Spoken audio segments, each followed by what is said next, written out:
বিশ্ব ডায়াবেটিস দিবস আজ। নিয়মিত শরীর চর্চার খাদ্যাভ্যাস পরিবর্তনেই নিয়ন্ত্রণে রাখা সম্ভব নীরব ঘাতক ডায়াবেটিসকে। এভাবেই বছরের পর বছর ইনসুলিন ছাড়া সুস্থ জীবনযাপন করছেন অনেকেই। বিশেষজ্ঞরা বলছেন, নিয়মিত হাঁটা, ব্যায়াম আর পরিমিত খাবারের পাশাপাশি কর্মক্ষেত্রে সচেতনতা বাড়ানো গেলে এই ঘাতক থেকে অনেকটাই ঝুঁকিমুক্ত থাকা সম্ভব। এবারে ডায়াবেটিস দিবসের প্রতিপাদ্য তাই কর্মক্ষেত্র হোক ডায়াবেটিস সহায়ক। হায়দার আলীর ক্যামেরায় বিস্তারিত জানাচ্ছেন আল মোহাইমিনুল খান।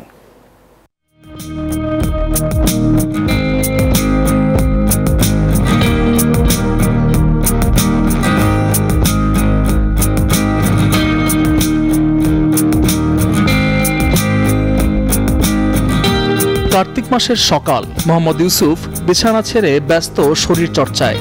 এভাবেই নিয়ম মেনে ব্যায়াম আর নিয়ন্ত্রিত খাদ্যাভ্যাস দিয়ে দীর্ঘ ২৪ বছর ধরে নীরব ঘাতককে নিয়ন্ত্রণে রেখেছেন।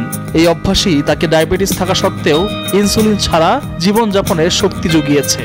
যার যে ডায়াবেটিস হোক, যতই থাকুক, কোনো প্রবলেম নাই যদি উনি খাদ্য অভ্যাসটাকে ঠিক করে, টাইমটাকে ঠিক করে।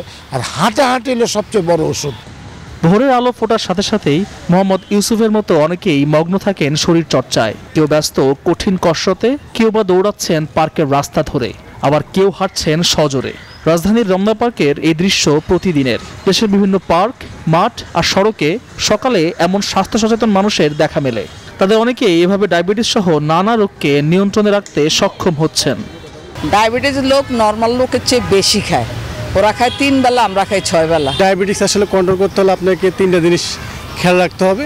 একটা হচ্ছিল ডিসিপ্লিন, আরেকটা হচ্ছিল ডায়েট, একটা এক্সারসাইজ। প্রতিদিন হাঁটার চেষ্টা করে হাঁটতেছি, তারপরে খাওয়া দাওয়া নিয়মিত খাচ্ছি।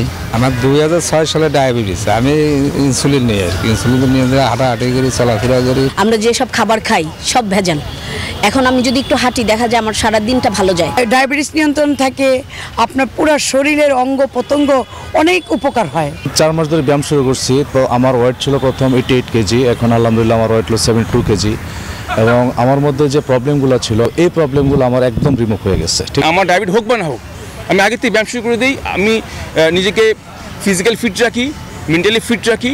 আমি যত বেশি অ্যালার্ট থাকবো, অ্যাওয়ার্ড থাকবো, আমার এগুলো আসবে না। পদ্মা সেতু, মেট্রো রেল এবং এলিভেটেড এক্সপ্রেসওয়ে নির্মাণের গর্বিত অংশীদার বসুন্ধরা সিমেন্ট। সচেতনতার অভাবে দেশের প্রায় 1.5 কোটি মানুষ ডায়াবেটিসের শিকার। এর মধ্যে সিংহভাগ রোগী টাইপ 2 ডায়াবেটিসে আক্রান্ত। ডায়াবেটিসে আক্রান্ত প্রাপ্তবয়স্ক রোগীর সংখ্যায় বাংলাদেশ বিশ্বের শীর্ষ 10টি দেশের মধ্যে অন্যতম।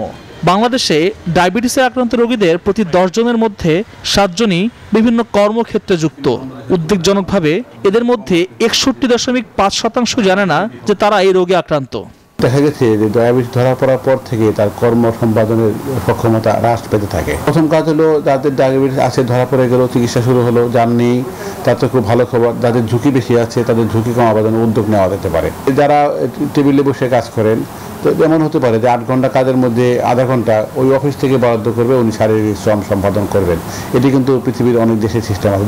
নিয়মিত পরীক্ষা এবং ইনসুলিন সহ এর ব্যয়বহুল চিকিৎসা ভার বহন করতে গিয়ে মধ্যবিত্ত থেকে নিম্নবিত্ত পরিবারগুলো প্রতিনিয়ত হিমশিম খাচ্ছে। সবার মধ্যে সচেতনতা বৃদ্ধি না পেলে দেশের স্বাস্থ্য খাত এক ভয়াবহ ঝুঁকির মুখে পড়বে বলে মনে করেন সংশ্লিষ্টরা। যে কোনো বয়সে এই ডায়াবেটিস একটি গুরুতর সমস্যা।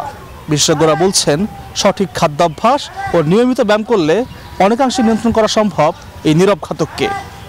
আল মোহাইমিনুল খান, নিউজ 24, ঢাকা।